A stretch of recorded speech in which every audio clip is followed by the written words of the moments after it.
Satuhu tatas titis tetes atur saking panjenenganipun Bapa Raminto ingkang menika sulih salira saking panjenenganipun Bapa Haji Hanafi sekalian Ibu ndungkap titi laksana acara salajengipun lung tinampi tokoh wayang ingkang samangke badhe boten serahaken panjenenganipun Bapa Haji Hanafi dumateng Nak Mas Ki Yusuf Ansor Khairuddin. Pramila wekdal kula sumbangaken sumangga.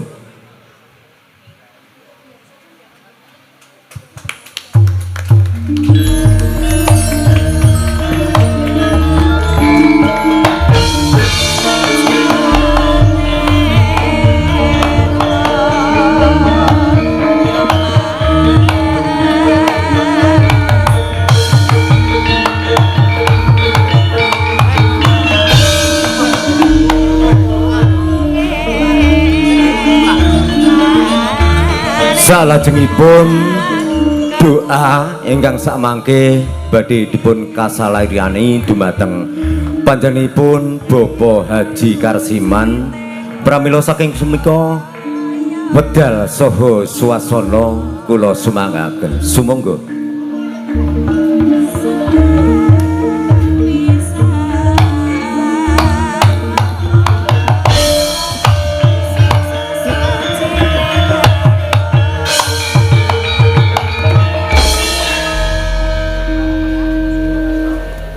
A'udzubillahi minasyaitonirrajim.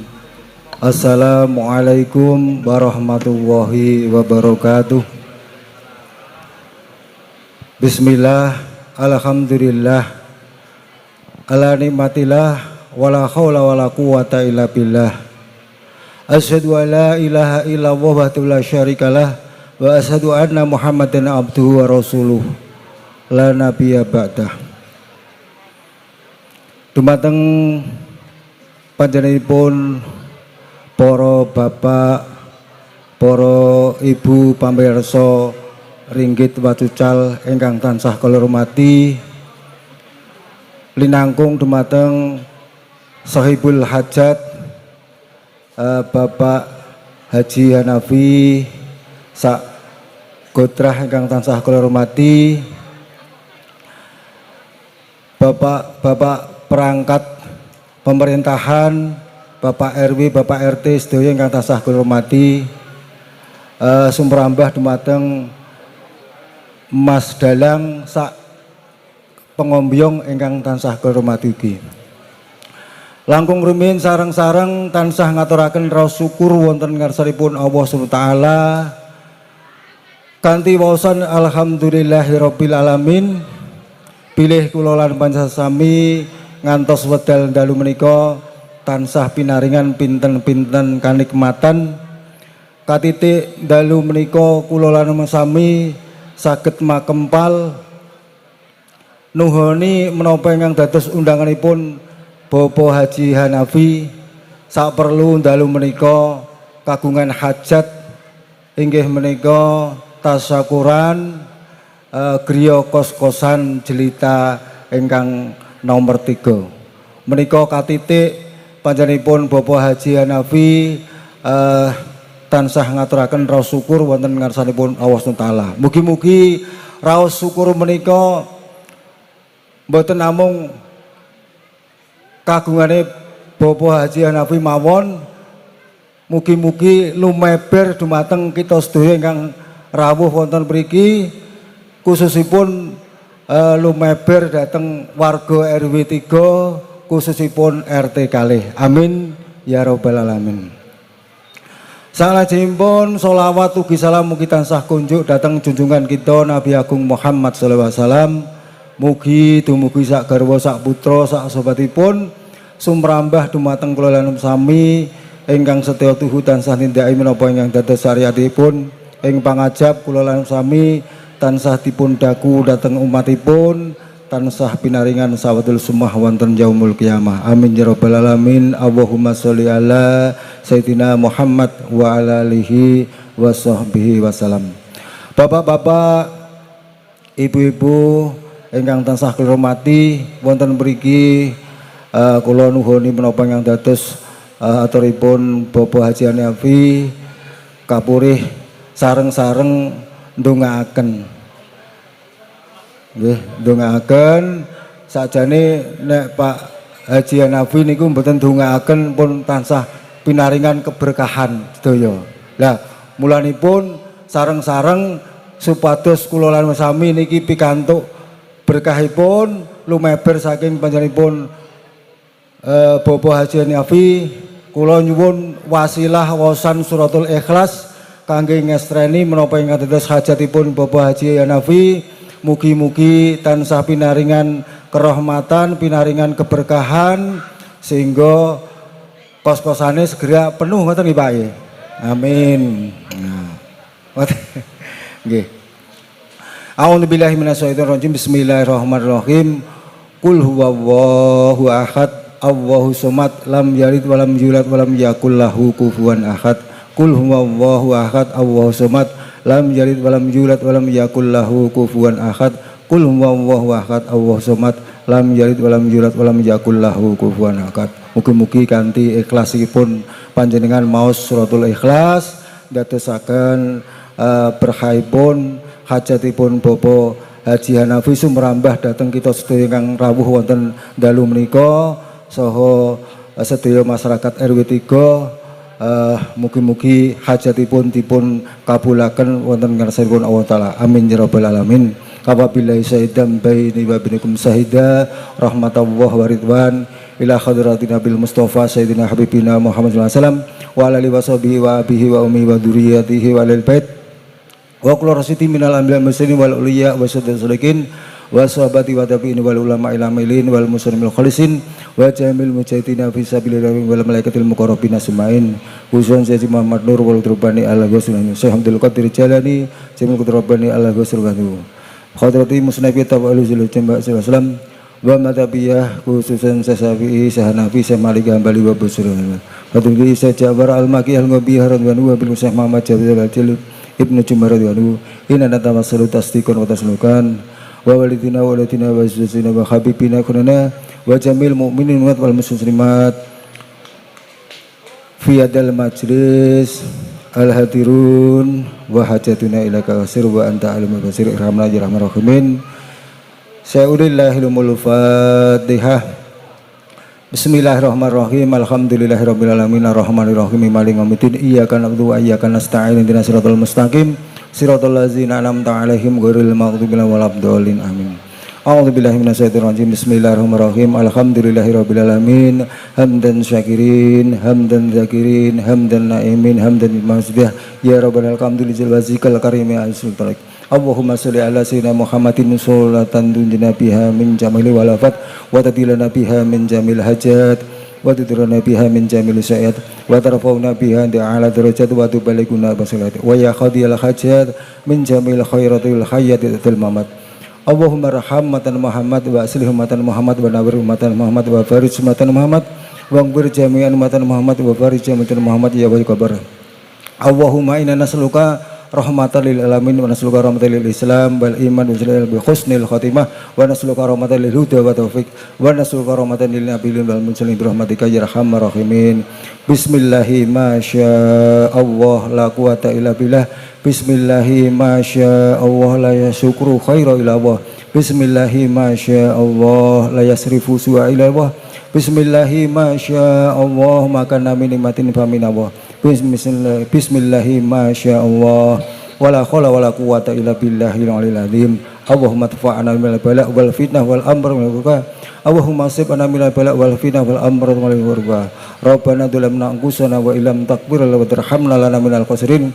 Rabbana la tuzigh qulubana ba'da idh hadaytana wa hab lana innaka antal wahhab. Rabbana atina fid dunya hasanah wa fil akhirati hasanah wa qina adzabannar wa adkhilna jannatal mabrar zaziz zakabar ya rabbal alamin. Subhana rabbika rabbil izzati amma yasifun wa salamun alal mursalin walhamdulillahi rabbil alamin. Al-Fatihah. Bismillahirrahmanirrahim. Alhamdulillahirabbil alamin arrahmanirrahim maliki yaumiddin. Iyyaka na'budu wa iyyaka nasta'in ihdinas siratal mustaqim siratal ladzina an'amta 'alaihim ghairil maghdubi waladdallin. Amin. Mekaten para bapak, para ibu, sedherek ingkang tansah kula hormati. Mugi-mugi semidah malih menapa ingkang kados hajatipun Bapak Haji Hanafi tansah dipun kabulaken wonten ngarsipun Allah taala lan ugi ringgit pulwa ingkang sedalu natas menika samangke tansah pinaringan kelancaran kesarasan ngantos paripurna. Amin ya rabbal alamin. Akhirul kalam wabillahi taufik wal hidayah wal inafatillah. Ihdinas siratal mustaqim. Assalamualaikum warahmatullahi wabarakatuh. Nuwun.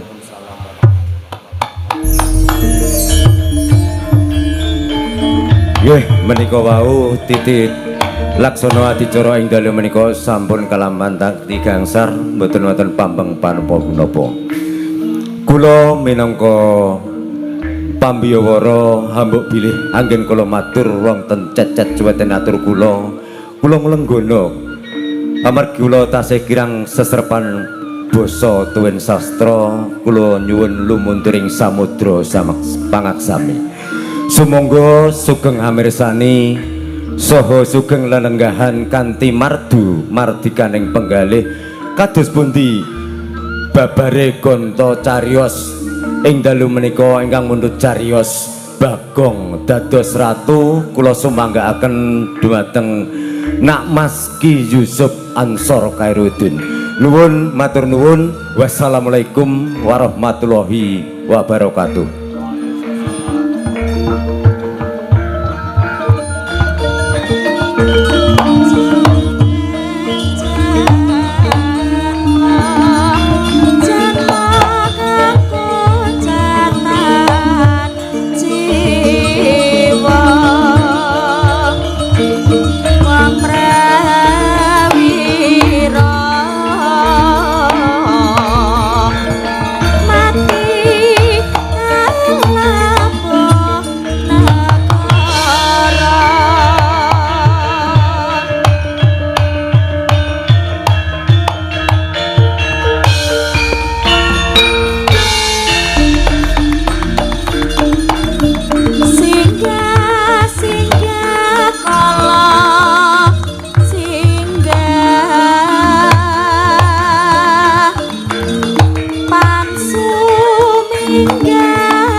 nama sida Awek nama suku nama sida awek nama suku nama sida Awek nama suku nama sida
nama sida Awek nama suku nama sida awek nama suku nama sida Awek nama suku nama sida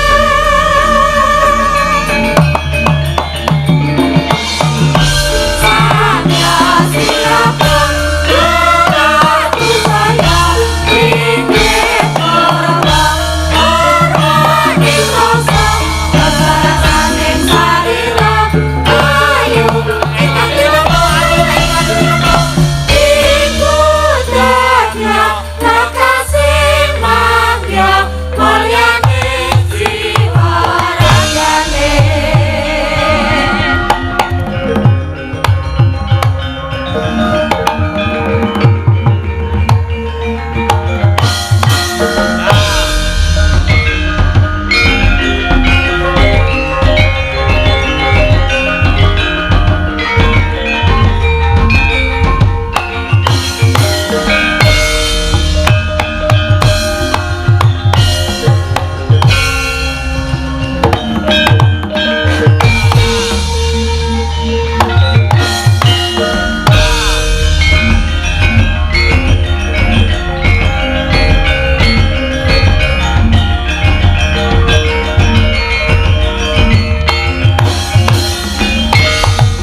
Sallallahu Nabi Muhammad.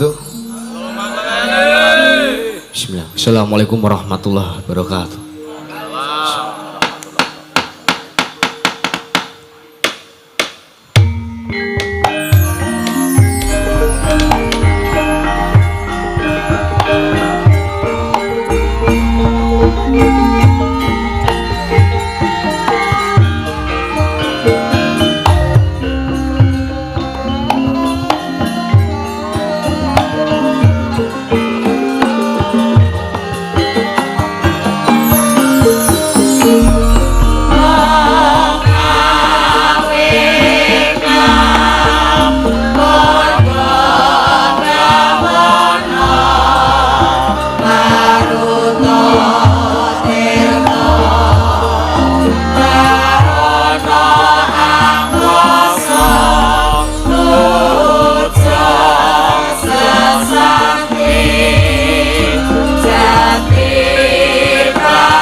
Sanya murbengerat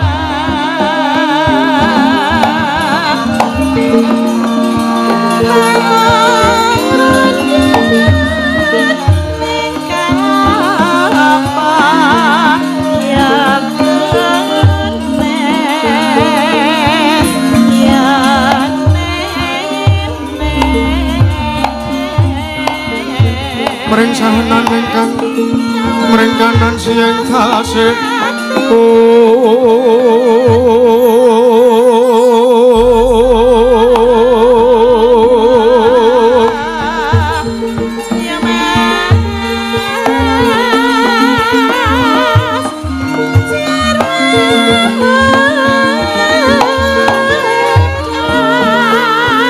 mawe boga kang saweka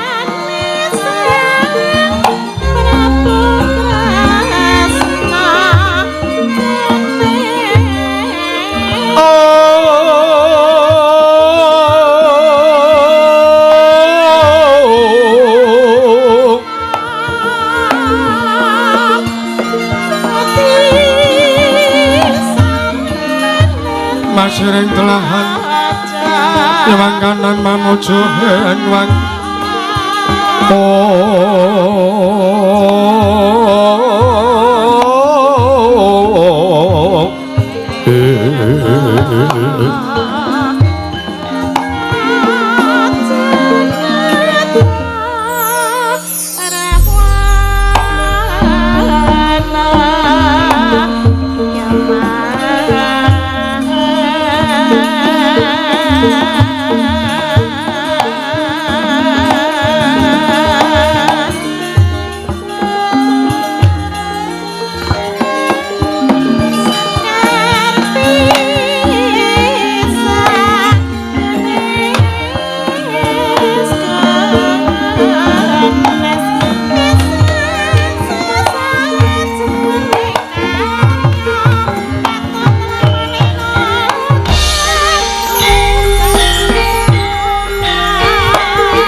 Bilang awit namastu Purma Sidhem Om awit namastu silat Bringbang jagat karono Sirang tunu kawisani bisono Sono sinabung nanging pempestu maksih Westando nambah budo jinatur tutur kacolo turu tulat Prorate Maradya Winur sitong upomo prameng niskoro karanto dia tumiyeng jaman Purwa Mangja tekap masane bertahun ke pralambang patumbo-tumbo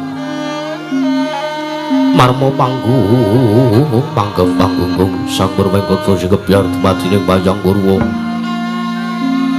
Purwakane kondo nari tuting basa dengan kula ngumusura silih narasaya karaos mulat sariwang rasa wani muruhing diri rasa rumangsa ngrumangsani lir jalma kinukatsa jare musang cari tolo bejeng wis gemelar jroning pagelaran ya wis dadi aming sani pagelaran inggih Kurawa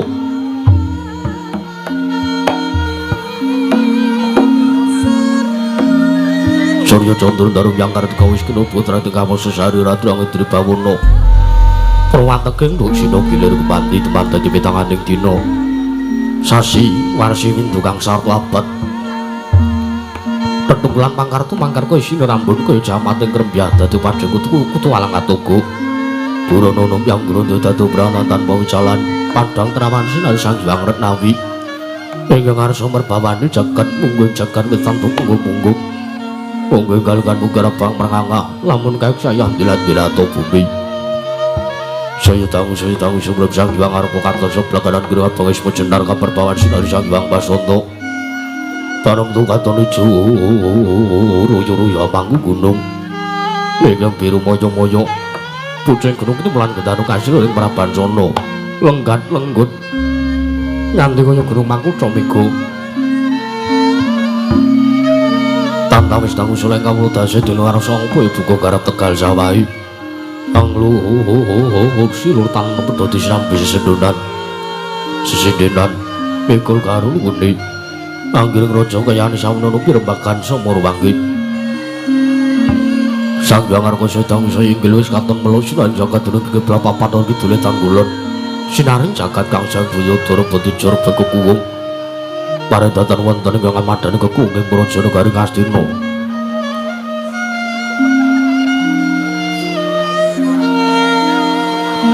Tarunaka semanten Praja Negari Ngastina tumasya ing pulo bebanjaran sinasapan kaya benawi trampi umbah samudra binang langut kang tanpa pakut. Pegating maninggal kapantuk urunding Cakrawala. Wane-wane Cakra wis sawane kedemping jorang cara menepung gosirung. Kinarya sesuing peksi awet lan sarang burung. Wonten ugi pasisiran tersasana jembar kebekaning pasir gumelar garis pinggir tanem turu-turu karang kitri royo-royo ron kelopo bumi subur pasidan pamur sadengat pirandur pangertu mangkar kawurian dadi gunung-gunung bebanjana karang sang langgen lenggak-lenggok lambat yen meja saking sendang-sendang bening tirtane liline pinara-para playune tanampi waduk bilentung-bentung kinarya eline sawah ndang pategalaring nara kesmo pokal pangurutane bosan tonton bumi sanjeng kanggang selo sedaya tinanurang kang para kabipati dan silang gelar pasapinan jaya rumeng sari kang pinangka pratiwi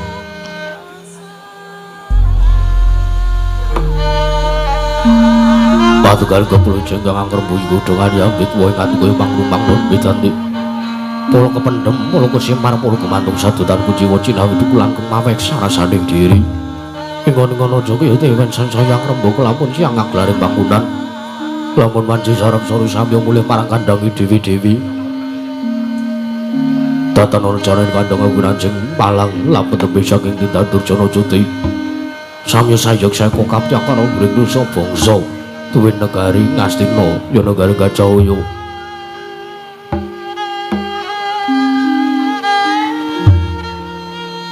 Gunung imbanging gunung anggur samril lestari run tumuron rah tumerah satu dadi guru-guru kaning lingkungan langkung-langkung lamun to tinaliti sambeng-sambeng sesanggeman saben tebel saking tindasan sinan saya foto winodananing mumaji amatan daya dinayan sewiji mapan sejati ning jajiban kang pinuji temah mawujud manunggaling cipta rasa karo sambabar karya kenging binasaken negari Ngastina iku semua kimanjing marang jaman Kucana Panjang punjung pasir pawuger Lojinawi kemari pakarta tata raharja dasar guru kang gendhong bori padang jagate dhuwur kungsi turta atukun jarane turta kasusuring manca praja lah sedaya wau ingkang asta pusaran kadil bangsa negari Ngastina menang Rudenu Campadasa Ramani Sanata dosa 10 nama wis mestani jejuluk Sang Nata Prabu Duryudana ya Sang Prabu Kurupati ya Sang Prabu Jaka Pitana ya Sang Nata Prabu Jaya Pitana ya Sang Kurawa Indra ya Sang Dastaratmaja ya Sang Tri Pamangsah ya Sang Gendari Suta Malindrengga lenggah wonten sak madaning dampar Ksana sempit babon permadani sinasapan lisa wangi cepat kesuri Kontone ambabararum dumugi sanjawing pasewakan datan mantra-mantra sepati ku Bathara. Kaya dewane kasugihan Sang Hyang Bathara kuwi wong aja wantah. Binayang kaya sanjane murab surab sari kamis tinggal pemandir sagugang samu-samiwa. Kaya romping samudra daratan datan kanton piswanipun Sang Hyang anung tetungguling praja negari Ngastina. Dewa sanjane para kadang ingkang sampun ketinggal sowan. Panengga menika pepati negari Ngastina satring plasa Jenar. Anengge Sang Rekyana Patih Harya Sengkuni, ya Sang Harya Suman, ya Sang Raden Trigantal Pati. Semambung pisawanira rawuhipun pujangga nujung negari Ngastina. Pandhita Saka Lima Sang Tapa Begawan Durna, ya Sang Resi Kumbayana, ya Sang Bharatwaja Putra. Datan kanton ugi rawuhipun Senopati negari Ngastina. Nata ngawangga Sang Prabu Karna Basusena, ya Sang Surya Putra, ya Sang Suryatmaja. Nata ngawangga marang pilengahipun Pangeran Pati negari Ngastina. Sadaya daya tinalang anengge Sang Raden Harya Kartamarma. Paring mangke tidhem ramadhaning pasewakan Sang Para Nayaka samya gandeng pasisiran jejal ya rapet popet bibit prasasa tatupan dagul datan pasela laban sakathing para sipa jaya mludak gendera rontek umbul-umbul kangge terang ngendani yang munding mangsa Prabu payu megar mendi jamur barat mangsa rendeng tumbang ngrangapu jati ngaran mangsa katiga para duwe tinggal tidhem jinem mandaring pasewakan negari Ngastina. Datan-datan gudungan ingkang basamira datan mampakapi arsa mung swaraning pratungga mewah pangling baranggana sigon murmani pangandikan jatuh kembang Dewi Jermati Sang Prabu turu-turu ingkang kababaring lisan.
Tanpa suring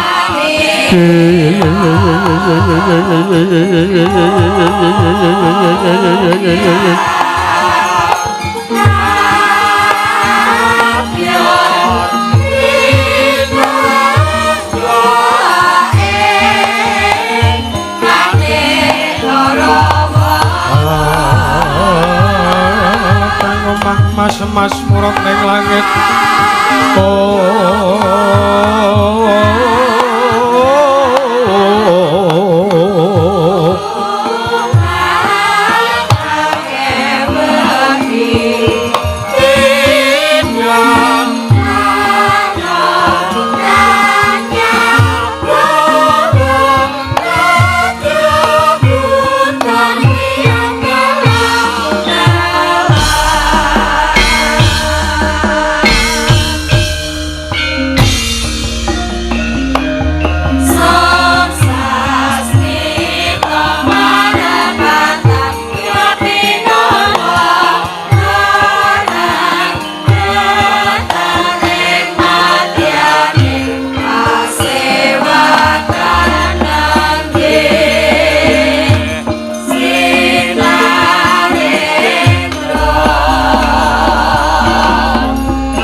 Sritenon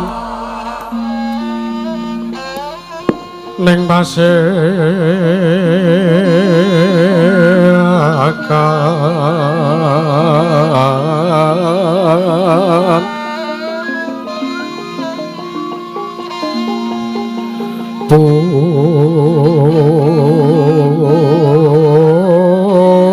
busana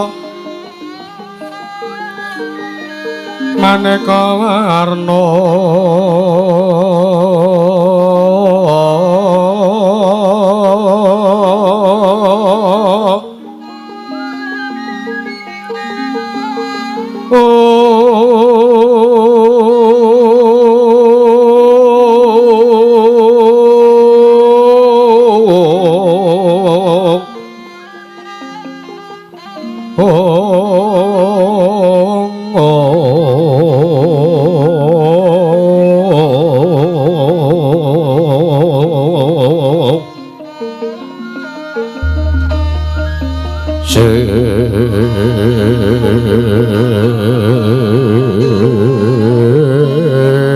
Pak Puspitengu Dyono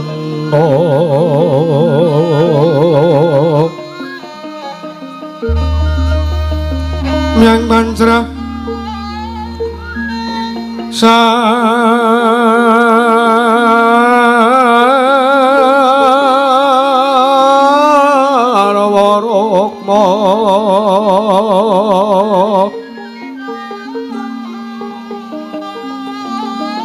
rengging manik loro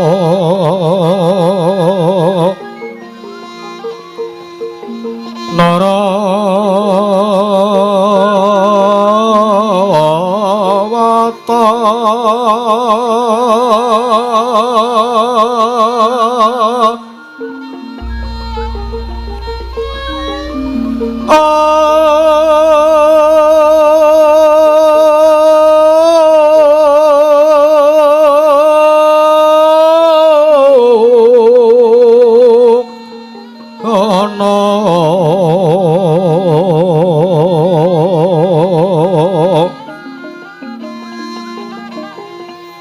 Obro prabanyo kang sumirat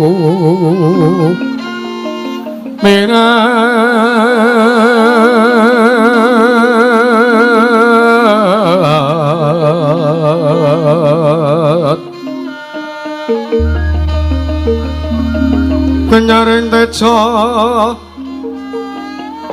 laliwarat pergi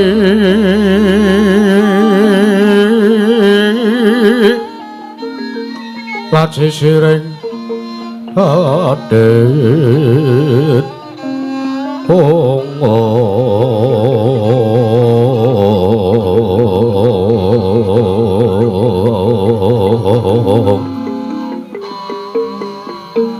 Wimbo kekondom re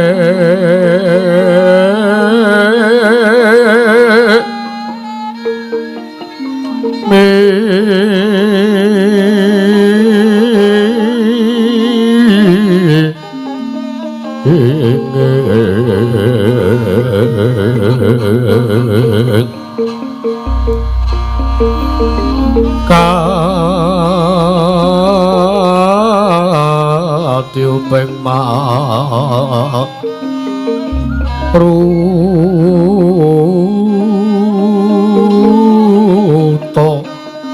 mando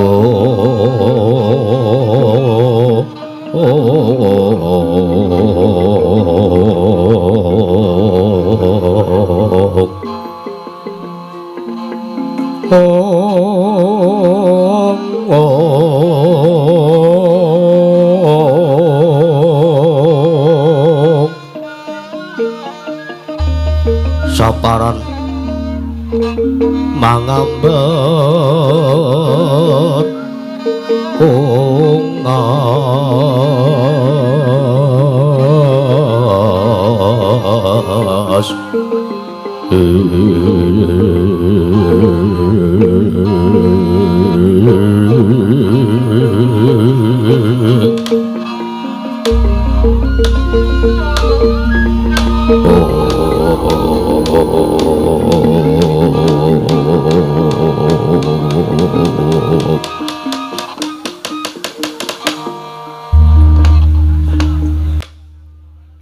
diwangsung pono mangadili duwi ana sasmentaning senjakan wasihaning Bathara paman Mati Arya Sengguni ayo dadiake kaget penglurusi paman Mati Arya Sengguni dene sira ingsun pijana ngersaning manira pekenira paman Mati Arya Sengguni Arya Suman kawula nun inggih anak Prabu sakalangkung kaget penggalipun ingkang bapa ing kematian ing Jawi sanget kuwatosing manah bebasan pindharun salomba pinanjering alun-alun kumiter caruk maras nanging sareng wonten ngarsa paduka tebih saking raos kemarasan sinuwun diwajis sembahan kula pengayoman kula ing Madyapada prapting delahan anak Prabu Jaka Pitana kepareng kula sumadong dawuh pangandika paduka nggih anak Prabu Jaka Pitana anak Prabu Duryudana kawula nun inggih paman Mati Arya Sengguni iki katiparangipun sira ingsun percaya minangka dadi batal wakil ingsun pranata tata kiting kaprajan negari Ngastina para diage aturna kelawan panjenengan ingsun samendang aja nganti kang karempin paman Mati Arya Sengguni kawula nun inggih nggih menawi paduka ndang ubam tata kiting kaprajan saestu sadotan badhe anguci wani para kawula samya sayek saeka kapti akarya luhuring nusa bangsa duwin negari ing Astinapura mendhaipun para prajurit saha para sata Kurawa ingkang boten kendhat anggenyot tansah gegladen ulah kredane perang sawanci-wanci praja paduka katempuh ing marang muka tartentu boten badhe anggepok kanca paduka anak Prabu Jaka Pitana nggih anak Prabu Duryudana ingkang bapa ing kepatihan remuk kasawurna putung sumangga kabandhem nggih anak Prabu Jaka Pitana kawula nun inggih jangkep kang dadi aturira kawi bombong penggalih wujud ora liwat pakar ingkang utama tindakna selawase urip paman Mati Arya Sengguni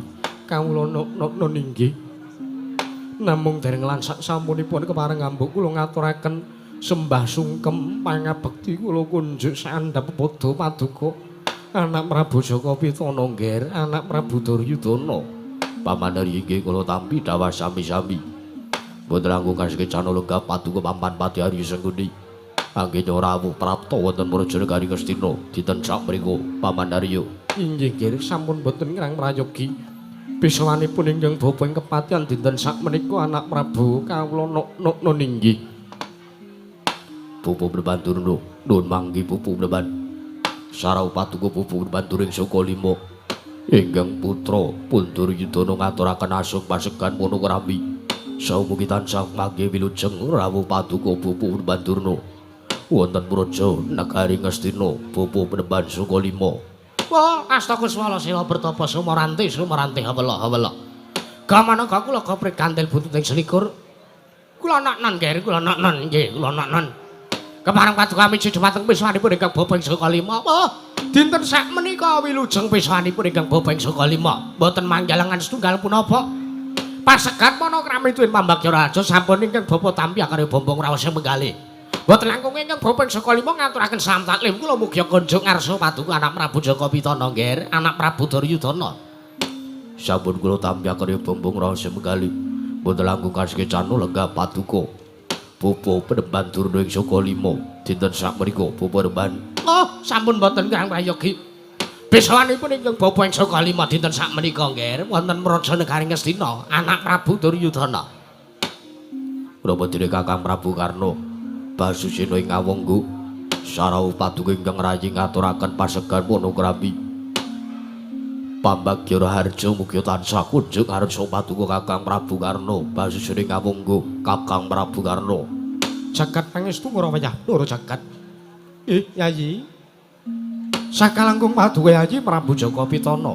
Amiji dumateng pisawanipun ingkang raka ing Awangga dinten sak menika kepareng wilujeng. Pisawanipun ingkang raka ing Awangga wonten Praja Negaring Ngastina. Pasegan panakrami tuwin Pambagya Raharja sampun ingkang raka tambi. Akarya bombong tias penggalipun ingkang raka ing Awangga. Mboten langkung kula ngaturaken salam taklim kula mugi tansah kunjuk ngarsa paduka Yayi Prabu Jaka Pitana, Yayi Prabu Duryudana. Nggih, Kakang Prabu Karna. Sampun kula tampi akarya bombong raos menggalih mboten langkung kasih canu lenggah paduka wonten Praja Negaring Ngastina, Kakang Prabu. Kawula nggih. Sampun mboten ngrang prayogi pisawanipun ingkang raka ing Awangga. Dinten sak menika Yayi Prabu Duryudana. Apa dene Dimas Kartomarma ing Toya tinalak. Padha kanthi raja sapraptanira Dimas Kartomarma. Baunuk niki. Nunamin pasang Kalimantabi. Trebena ngiloduni dumawang tawang tuwang. Koko Prabu. Kepareng paduka Sang Sinuwun miji dumateng pisawanipun ingkang Abdi Kartomarma. Dinten sak menika pareng wilujeng pisawan kula mboten manggalangan setunggal punapa kepareng kula ngaturaken sembah sungkem pangabekti kula kunju sandhap padha paduka Kanjeng Koko Prabu Duryudana. Koko Prabu Ngastina sembahan kula sinuwun diwaji sembahan kula sinuwun. Baunuk niki. Yo Dimas Kartomarma ngaturke bekti kelawan pun Kakang. Ora lan pengesunipun Kakang bae Tampanono Yayi. Sampun kawula pun diantosna jiman paribi dayana ing kasantosan. Ora liwat parayoga nonggon mulunggu sartane padha tatane basaring Purwadya punika padha gantung sibuk. Aja ora kanthi kang padha saur manuk jeneng isa nedya mbabarake tuwin manembromo wigatining pasewakan Dimas Kartomarma. Baunuk niki. Prawing sampun paduka dawuh kentar tentu kula mboten badhe suwala. Kula sendika mangestu padha dawuh patukan Joko Prabu. Baunuk niki. Kula nuwun sewu nggih anak Prabu. Dinten sak menika damel kaget Sang Jawara pinisepuh miyah para nayaka Punggawa wonten Praja Negaring Ngastina. Teka dinten sak menika paduka anak Prabu Duryudana ngawontenaken pasewakan agung ingkang benten kelawan adat ingkang sampun kalampah.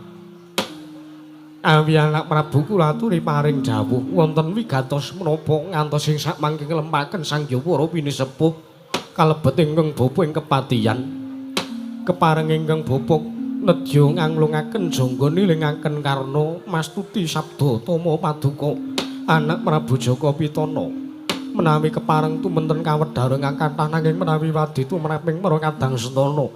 Awiye kula kanthi kula dherekaken manjing wonten saktelenging kedatonapan catur netra kelawan ingkang bapa ing saka ingkang bapa ing kepatihan nggih anak Prabu. Oh, nuwun sewu anak Prabu. Nuwun sewu dinten sak menika paduka wontenaken pasewakan ingkang bene keladaran ingkang sampun. Jernyatanipun dinten sak menika adat saben anak Prabu Jaka Pitana menika ngawontenaken pasewakan menika wayah siang utawi sabibaripun tabuh 12. Nanging nuwun sewu menika enjang sanget anak Prabu. Menika estu tabuh 8 jengkatipun sampun ngawontenaken pasewakan. Monggo laturi paring dawuh ten sumados ingkang mangke sampun ngantos damel bingungipun sanggya para kawula. Ing atasipun wanci menika wanci nyambut gawe. Wanci menika wancine para kawula Praja Negaring Ngastina menika pados pakaryan pangupa jiwa. Mekaten anak Prabu kumareng kula sumadong dawuh. Nggih, Yayi iki marang kula ugi sumadong dawuh. Kaget sotaning penggalipun ingkang raka ing Awangga. Dupi kula tampi timbalan paduka Yayi Prabu kula kinen sowan wonten Prajanegari Ngastina wonten menapa Yayi? Jagat Dewa tu jagat Pangestu Pamandarya wonten paring dawuh nggih Bupun Bandurna. Kula wonten dawuh. Kakang Prabu Karna kula nun inggih. Sewu-sewu kelepatan ibu inggih putra Punduryudana Tadawatana teka dinten samriku kula ngawontenaken pasewakan ingkang bene kelawan adat ingkang sampun kelampah. Pamandarya ingkang badhe kula aturaken ingkang badhe kula rembag samadyaning pasewakan menika saestu kula namung kepingin damel srana supados kula saged nyumurupi kadang kula para Pandhawa enggalo sirna ngatang-atang dados bathang sukmane dicemplungake ning neraka jahanam sampun parambah makaping-kaping mboten namung kaping setunggal kalih menawa dene 3 para Kurawa sampun damel karti sampeka kagem nyerenaken para Pandhawa wonten dinten sakmenika dugi wekdal sapriki gagar wigatatan antuk karya kula menika bingung merga ingkang kula antu-antu kula iso ngerteni ndase kadang kula para Pandhawa 5 gumlundhung teng arepe Prabu Duryudana mriku kula ngarawuhaken para pujangga pinisepuh Prajanegari Ngastina kula amung badhe nyuwun iku pratikel kados pundi sarana anggen kula badhe mejahi para Pandhawa Pamandarya Bupun Bandura menapa dene Kakang Prabu Karna basisane ngawungga lan sedaya kemawon ingkang rawuh wonten mriki anjreng Kang Puspita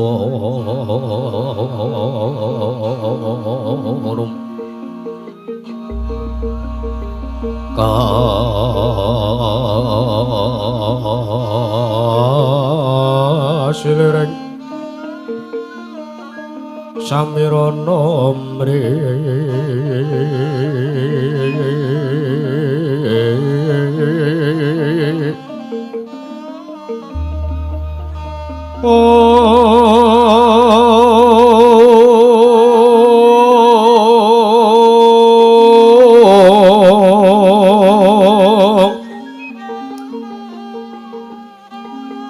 sekar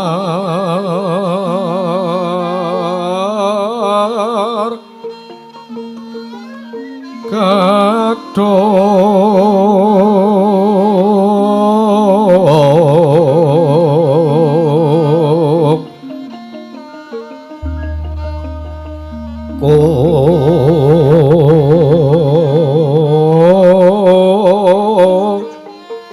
ngas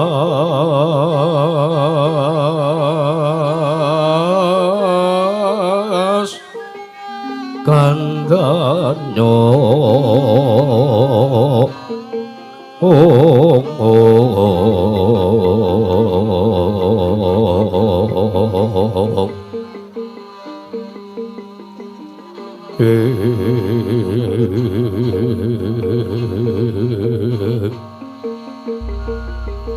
maweh raras wernaning driya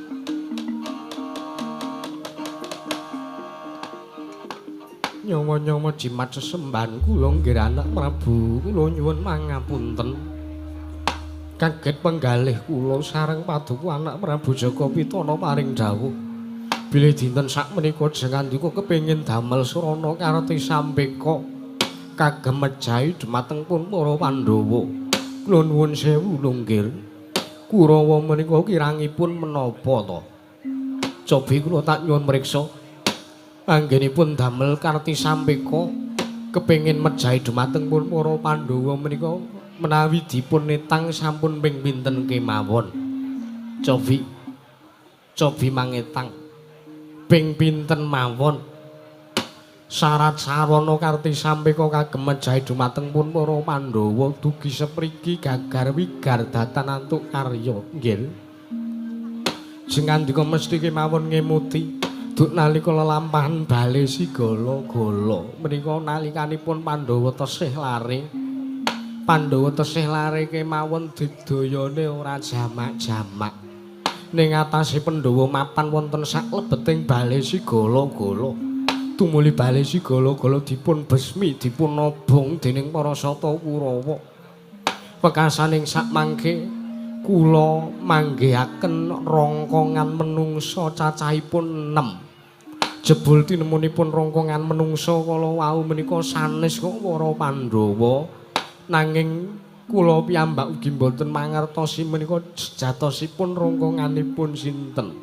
Ingkang kaping kalih nalikanipun jengandika anak Prabu Jaka Pitana kepingin ngloropaken pun Bratasena supados babat wana marta nalika semanten dipun dawuhi dening Ingkang Rama inggih menika pun sinuwun Prabu Dastarastra nalika semanten dipun dawuhi supados babat wana marta kirangipun menapa kula jengandika miwah para kadang sata Kurawa ngreka daya julung tungkul dumateng pun Bratasena dipun krenah patine supaya boten slamet wonten sak madaning alas wana marta malah ing sak mangke para Pandhawa angsal triman nugraha saking para Jawata arupi negari Ngamarta coba mang penggalih kula aturi menggalih Pandhawa menika marambah makaping-kaping pendak-pendak arep diloropke mesti ana wae sing ngayomi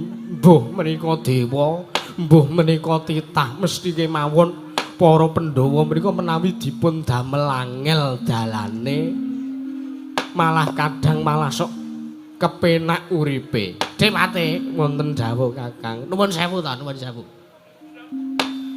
menawi jengandika paring dawuh kados mekaten menawi bilih pendak-pendak Pandhawa dipun loropaken malah entuk kanugrahan menika nuwun sewu jengandika kedah emut dumateng perkawis menapa wonten tetembungan orang susah dimudahkan jalannya menika ngendi ana to Kang wong wis rekoso uripe malah gampang kepiye to mengke riyen Pandhawa menika ateges cobi to dipun tingali melih niki mboten kateges kula menika banding-bandingke antarane Kurawa kalian Pandhawa mboten kateges kula menika mboten terus kali kula umum lan kula langkung terus kali para Pandhawa menika babar pisan mboten nanging cobi mangsawang saka awak bodi kemawon Kurawa niku wong-wongane lemu-lemu niku mertandake wong sing doyan mangan cobi mang penggalih nggih Kurawa niku wonge lemu-lemu mertandake wong sing doyan mangan sing digedhek-gedheke ming aluamah niku pendak-pendak ana acara sing digolek ming sega lawuh kula nuwun sewu nek kula ngarani Kurawa niku tim Sukaneda niku nggih mboten kleru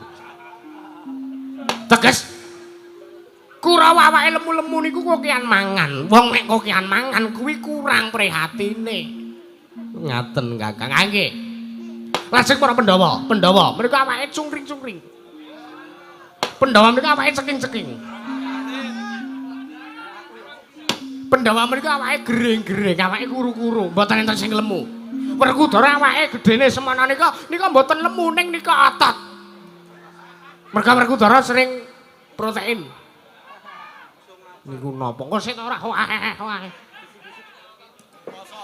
Pandhawa niku awake kuru-kuru merga Pandhawa niku doyan le prihatin ora kok doyan mangan ning doyan prihatin merga Pandhawa menika kerep nglakoni poso Pandhawa menika kerep nglakoni siam duka menika siam Ramadan utawi Senin Kamis kula piyambak mboten mangertosi ingkang bahkan Pandhawa menika demen nglakoni prihatin ora kok demenan ki ora ngawur senengane ora menika nek dipun tonton nek dipun tingali kanthi kasat netra perbandinganipun antawisipun Kurawa lan Pandhawa menika kados mekaten menika mila nuwun sewu Kurawa niku nek arep ngrenah patine Pandhawa niku kedah ginake akal ampun mung ginake akal sampeyan niku lho kedah dipetung langkung rumiyin Pandhawa niku iso kados ngaten merga nika sing dekenge nika gaib dekengan pusat Menika. Ingkang denging dhumateng para Pandhawa ingkang ngayomi dhumateng para Pandhawa menika sanes kok titah nanging dewa Jawata. Gusti Kakang Jagat kula tansah ngayomi dhumateng pun para Pandhawa. Lah nek Kurawa arep krenah patine Pandhawa ya kudu nggunakake srana sing sak babak sak traju kalian seranganipun para Pandhawa kelampah priatos. Mekaten. Ha nggih. Mekaten anak Prabu, mekaten. Nanging sanes mriku ingkang kula antu-antu pangandika Paduka Bambandurna. Lajeng menapa? Wonten mriki menika kula kepingin mangertosi karingkianipun para Pandhawa. Oh, gampang, gampil. Karingkianipun para Pandhawa menika kula nyekel kabeh. Cah 5 niku kula cekel kabeh. Loro-loro ngiwon-ngiwon. Niku. Karingkiane Pandhawa nek ngandika kepengin mangertosi. Pandhawa niku keringkiane napa? Saking Puntadewa. Dun nalikanipun pendadaran drog. Pendadaran siswa kalima. Pandhawa mriku sajake arep kalah, ning tembe mburine menang. Lah Pandhawa menang niku mung merga wong siji, nggih menika pun Bratasena. Lah Kurawa menang niku merga wong akeh. Kurawa niku 100 maju bareng. Cobi to. Niku rak mboten adil. Nggih. Nuwun sewu, keringkianipun Puntadewa menika ratu sing gedhiye putih. Teges ratu gedhiye putih menika ikhlas nila gaularan batin. Nampa dumateng sedaya lelampahan gesangipun. Puntadewa menika waton kagem sarana kabagyaning tiyang sanes. Nyawa men diwenehke. Waton damel bagyaning tiyang sanes. Aja kok nyawa, bojowe dinehke. Mekaten. Nggih, merga kula wis tau njaluk. Ajeng dinehke ning pun merga kula wis kebacut terus kalih jaran. Malah mirang-mirangke awake dhewe lho. Ngene kok ora. Pun mboten napa-napa. Keringkiane Puntadewa niku. Estu Puntadewa mriku pancen leres. Pancen Puntadewa mriku ratu sing gedhiye putih. Ratu ingkang tetekan Trisuci paling budi rahayu. Ternyatanipun ikhlas nampa sedaya kabeh lelampahanipun menika dipun tampi srana ikhlas lahir lan batin. Denipun Puntadewa. Nggih. Mila nek ajeng renah patine Puntadewa dipateni tecek modar. Jabut stop kontake pun mati Puntadewa niku. Mekaten. Nggih. Lajeng karingkianipun kadang kula pun Werkudara. Karingkianipun Werkudara sabar. Iki mau ana barang liwat. Sampeyan kok ya ngerti-ngertine. Mbok pendhita lantip e Dewate. Nggih. Ngerti kula lanten barang liwat. Nggih. Putih-putih. Nggih. Napa niku? Upa.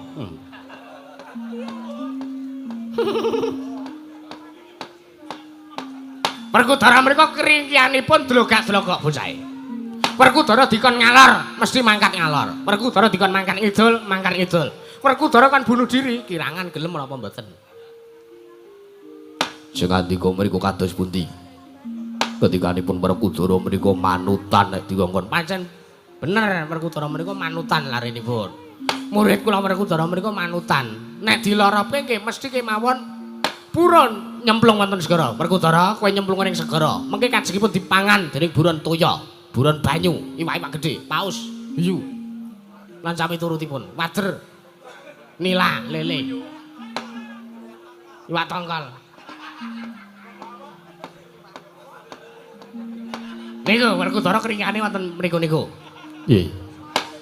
Nanging nuwun sewu menawi Werkudara dipun loropaken menika mboten wonten ingkang saged ngawonaken dumateng pun Werkudara. Ateges Werkudara mboten gadhahi keringkian. Padha wae sampean dagik-dagik muni Werkudara bocahe manutan kok malah ngomong nek ora ana keringkiane. Lah Werkudara niku digdaya padake ra.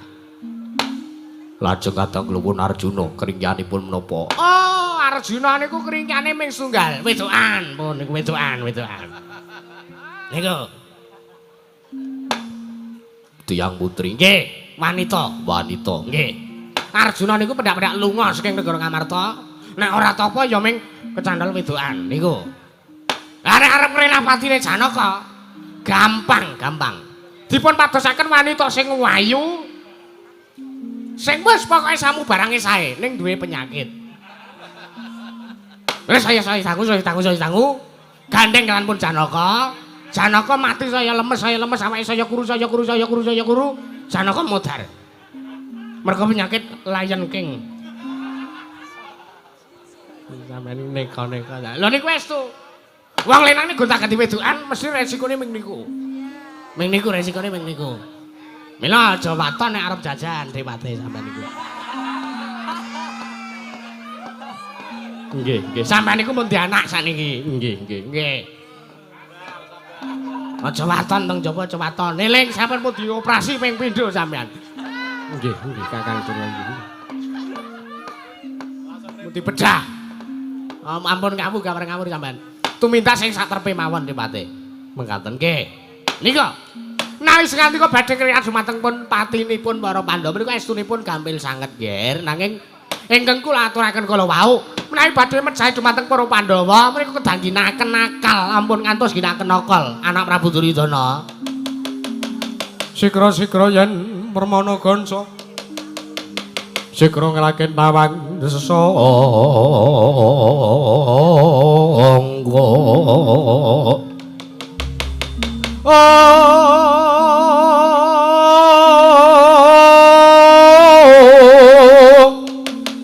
Nalendra mbek marwa sing sanggatri gumulung katri gumulung mangrompak ing wadya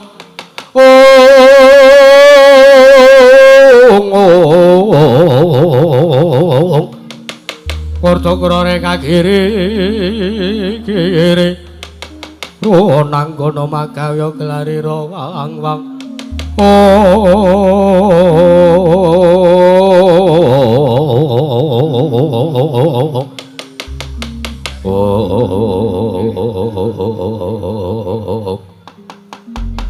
Dedep tidem prabawaning ratri sasodra manjer kawuryan nalika semanten jaga kaya tugu Sinungkarta tatanmu batatanmu sik legek nganti kaya pratima golek kencana nalika semanten dadi kanyut minangka wardi kanyut minangka warju jare wong anginang warju jare wong akeca kasaru dasaring pertala yang asa tangaping purka maseban bono amuk apa tukang dadi darunane ana macan kang bedal saking Keranggeng Dede kacengkeng mandhap saking Wantilan Dede kejawi amung pisawanipun satru ing Jodipati ing tunggul pawenang aliki Sang Raden Ayu Werkudara meyang sanjaring para kawula ingkang sami seba jeluk akarya cingak kang sami ulat kula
Sinongwati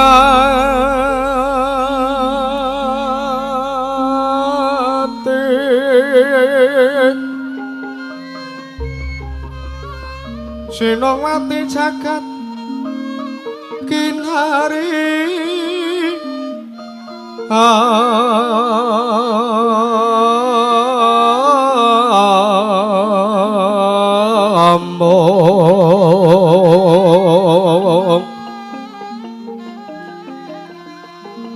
maklum mbak ombak ing samudra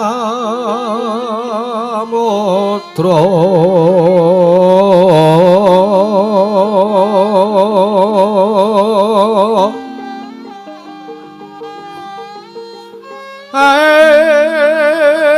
ana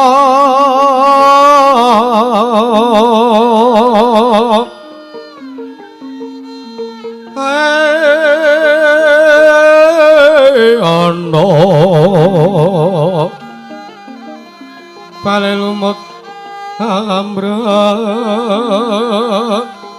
kanggang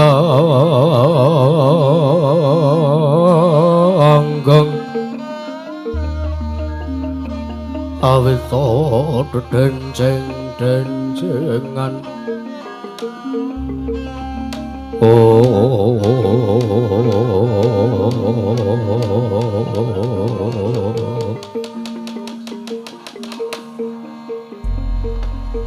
jagat pangestu ngoro wayah Bathara Jagat Paman Pati Arya Sangguni kula wonten mangandika ing ngadhawuh nggih Rana Prabu kaget penggalih kula sinten kula kinten sinten ingkang sowan prapta wonten Praja Negari Ngastina jebul tinemunipun kadang kula adhi kula ing Jodipati inggih tunggul pawenang pun Werkudara nyawa-nyawa jiman sesembahan kula nggih kula aturi andangu dumateng praptanipun Angger Mas Werkudara menika anak Prabu nggih Paman Arya inggih kula aturi anggenggeng langkung sekeca Paman nggih sampun boten kirang rayogi nggih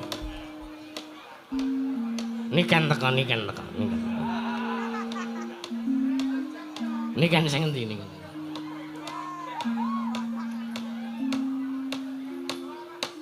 kadangipun Kakang Dimas Werkudara padha kanthi prayoga sartane Raharja sak praptamu Dimas kadangipun Kakang Bratasena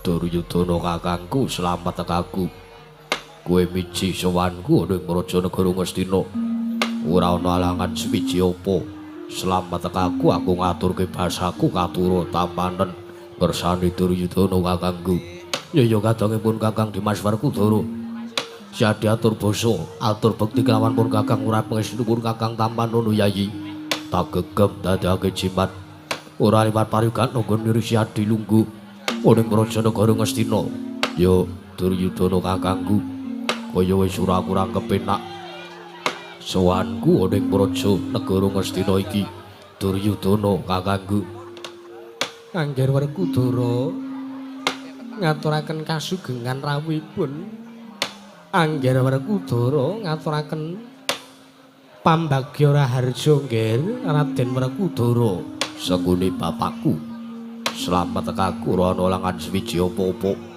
pambagya raharja wis tak tampa ora liwat aku ngaturke basaku katura iya sampun kula tampi dawah sami-sami mboten langkung kaskecak ingkang langkung prayogi lenggah sing ngandika Raden Werkudara ya senggone bapakku kaya wis ora kurang kepenak wah Werkudara wong gedhe wong dawa wah gedhe dhuwur wong gedhe wong dhuwur wong jlonen anakku Cak Bagus Werkudara Bratasena padha kanthi slamet tekamu ya nggih Werkudara durna bapakku rono langan swiji apa sowanku aku ngaturke basaku katura Tampanono Werkudara tak tampa pangestuku Tampanono ya Werkudara yo tak gegem dadekake jimat wis suwe kowe ra rene ning ndi wis suwe kowe ra prapta ana ing praja utawa ora sowan ning pertapan Sukalima bapakmu kangen aku kangen Kowe arep njaluk ilmu karo aku, kowe arep njaluk ilmu apa tak paringi? Tak paringi Werkudara. Ya ngaturke panuwun. Prayogana. Wis ora kurang kepenak. Kadangipun Kakang Dimas Werkudara padha kanthi raharja sak praptamu. Yo karena kakangku selamat tekaku ngaturke basaku katuru. Ya Werkudara tak tampa pangestuku tanpa nono Dimas. Tak gegem dadake jimat. Dimas Werkudara migati apa sengkan-sengkata tanpa pupuyan sowan tanpa ditimbali dening pun kakang. Duryudana kakangku sing gedhe pangapuramu. Yen to sowanku dina iki ora mbutuhke kelawan Duryudana kakangku, nanging sowanku ning praja negara Ngastina iki. Wektu dina iki aku mbutuhke kelawan pangandikane, ya mbutuhke kelawan durna bapakku ing Sukalima. Mula kang saka kuwi, wektu dina iki aku ora arep matur apa-apa ngersane Duryudana kakangku. Aku mung kepengin omongan kelawan durna bapakku. Apa ya ngono Dimas? Ya pancen dasar para nyata ngono. Ya yen pancen kaya mangkono Pupu Mbah Durna, kula nuwun sewu. Kula wonten timbaling kadhawu nggih. Kula aturi majeng Dimas Werkudara mbetahaken kelawan sengandika Pupu Mbah Durna. Apa iki? Sendika ngestaken dawuh Anak Prabu.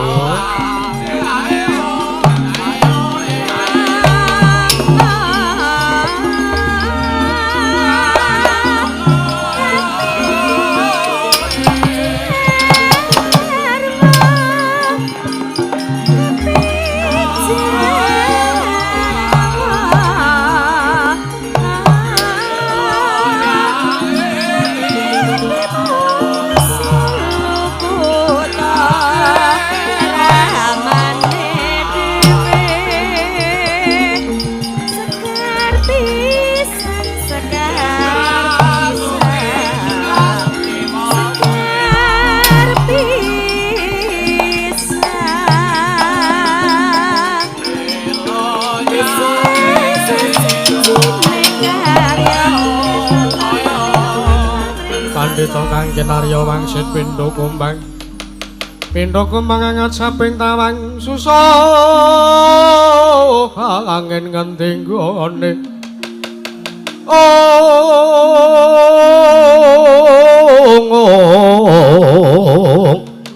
Yang kali kanggung beksi miber.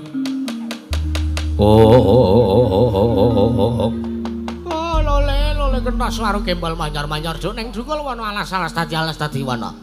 Werkudara, apa Durna bapakku? ngendikane Anak Prabu Duryudana kowe mbutuhke kelawan aku. Ya pancen kaya mangkono. Oh. Ana wigati apa Werkudara matura kelawan pun bawa. Cekak aos wae. Wektu dina iki negara Ngamarta lagi ora apik kahanane. Geger sanjure negara Ngamarta mergo garwane barep kakangku ya Drupadi Mbak Yuku murca woncat saka praja negara Ngamarta wekasan dadi geger lan dadi pagebluk ana praja negara Ngamarta. Mula gandeng Durna bapak kuwi pandhita sing lantip, pandhita sing sekti, lantip panggraita wasis paskita ngesti. Aku njaluk tulung sawangen. Golek ana ngendi durunge Drupadi Mbayuku Durna bapakku. Kagyatri sangga piranguri nanggul kinempit kempit. Dosang retnaning bawana.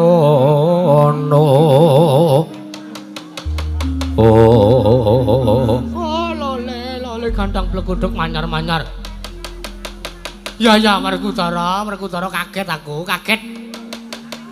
Aku kaget bareng nampa aturmu Werkudara lamun Mbak Yumu Drupadi lunga. Yen to aku mbok keparengake aku telung kedheping paningal wae. Aku tak nglakoni tapa Mbak Yumu Drupadi ning endi? Nggone lunga lan syarate apa supaya bisa ketemu? Mangkono. Iya. Wis, ngono wae aku tak meningke cipta. Aku tak topo tulung kedheping meninggal wae Werkudara. Pansamar pamoring sukma. Sukma sinukma ya winaya ing asepi.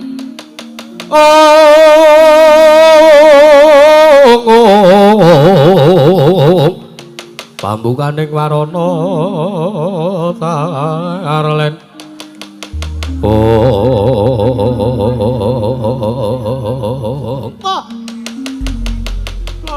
Lole le Werkudara ngene ya, Werkudara ngene. Piye Durna bapakku? Iki aku mau wis nemu. Mbak Yumu Drupadi wis ketemu. Ana ngendi papane Mbak Yuku Drupadi? Mbah, aku dhewe ra weruh. Lah, jarine wis ketemu ana ngendi durunge Mbak Yuku Drupadi? Ngene lho Werkudara, tak sawang nganggo peninggal batin. Mbak Yumu Drupadi kaya dene ditutupi pedhot peteng. Dadi bapakmu ora iso ngerti apa-apa.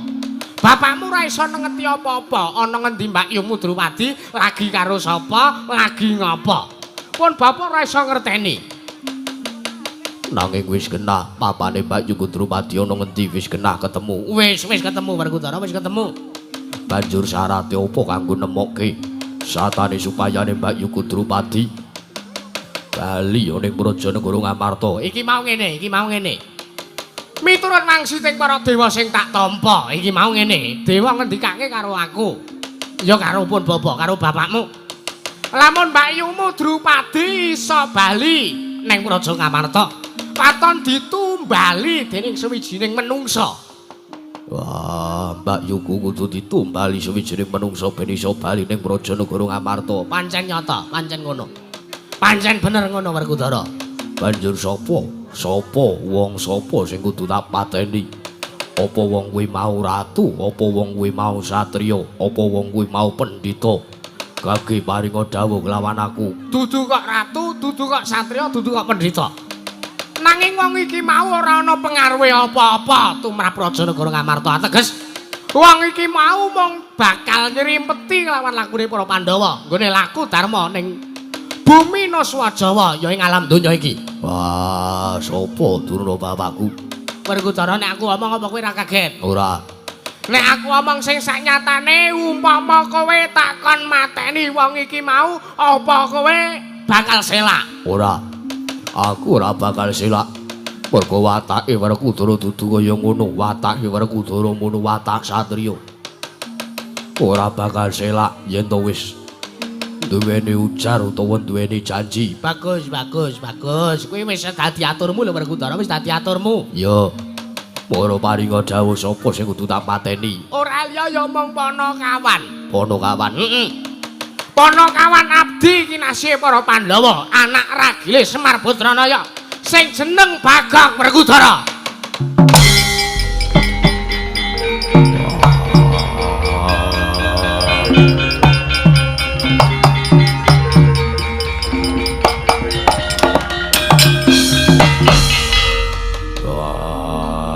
Durna bapakku. Piye Werkudara piye? Apa kudu Bagong sing dadi tumbal? Aku mau ora wis omong ta, aku mau ora wis omong. Nek kowe tak kandhani apa kowe ora kaget? Kowe muni ora. Nek kowe takon mateni wong iki apa kowe bakal selak? Kowe muni ora bakal selak. Ayo saiki Bagong kudu dipateni. Iso ora iso Bagong kudu dipateni. Nanging Bagong iki gedhe labane tumrap Werkudara. Wah, aku ora sagu, aku wegah. Aku ora iso nek kon mateni Bagong. Werkudara ya wis sakarepmu, Aku mung menehi pilihan karo kowe. Siji, Mbak Yumu Drupadi ora bali ning negara Ngamarta. Negara Ngamarta geger mergo koncatan Mbak Yumu Drupadi wekasan barep kakangmu ya Puntadewa. Bingung pikire, rusak wekasan Prajanegara Ngamarta. Ping pindhone trima kelangan Bagong ning nylametke nyawane wong akeh. Pilih ndi? Wah, ora mung wawe-wawe kowe, ayo. Iki seladintene rimbuane gek pikiran Werkudara.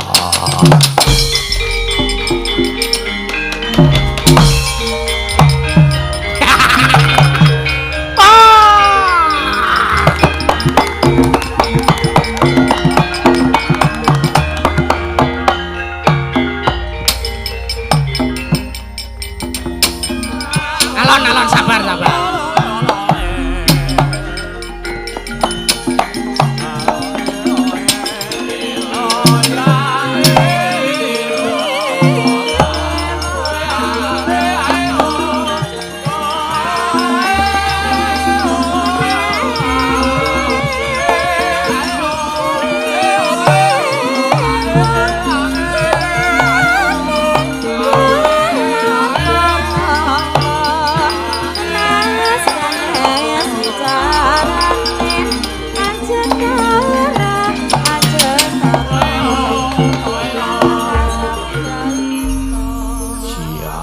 Dewa Bathara. Pripun anak Prabu pripun? Boten kanthi kanyono-nyono jebul kula wau sing atiku namung samudana. Jelas. Durna ki kapan to le ora ngapusi? Durna kapan le ora mblithukke wong? Tak takon Durna kapan le ora ngicuk-icuki wong? Durna kapan le gawe ora wong le ora gawe wong sengsara? Ya sabar wae kok ora senengane kok ya ora. Alon-alon wae ora. Mau jane njaluk banter ya wis banter wae ora apa-apa banter. Nek banter gelis metu ora apa-apa. Ora apa-apa. Sing diarep-arep ki rak ya kuwi to Kang. Akeh. Banter gelis metu. Suwe angel. Mboten napa-napa pun dibanterke mawon. Banterke mawon Dipati. Nggih. Jagat Dewa Bathara. Paman Harya Wonten dawuh. Gandeng sedaya sampun cetha ing sak pangge badhe damel ringkihipun para Pandhawa menika gampil saking Mejahi. Para Panakawan. Nangge sing atika saged menggalih kados mekaten. Pun kula nyuwun pamit madal wasilan. Kula badhe mibaraken dumateng sanjaning para kamula ingkang sami seba. Seto Kang sing didhawuhi kudune aku. Ya sampun. Paman Harya Gandeng sampun purna jejiban. Wekdal sapunika kula badhe rupian kalian para Sata Kurawa. Inggih ngestaken dawuh Bubaro kang padha sibu ingsun kudur kedaton. non ngestaken dawuh nggih kemanung nyuwun pamit madal wasilan. Ngati-ati aja kaya bocah cilik. Paman Pati Harya Sengkuni kaya wis ora ana dawuh maneh. Paman purna ngadining pananggilan arusang nutu kundur kedaton saking Jampar Kencana kuwi nampi gambaran Gandeng kadharaken sang jaring para Mbajedi. Panggo ketanggung saka paloro-loro ingkang samyong ambil pacaring Prabun. Kawis saking Mandura tindanyo Sang Sri Narana lamun kantron saking Mandrawa katingal ubayane.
Oh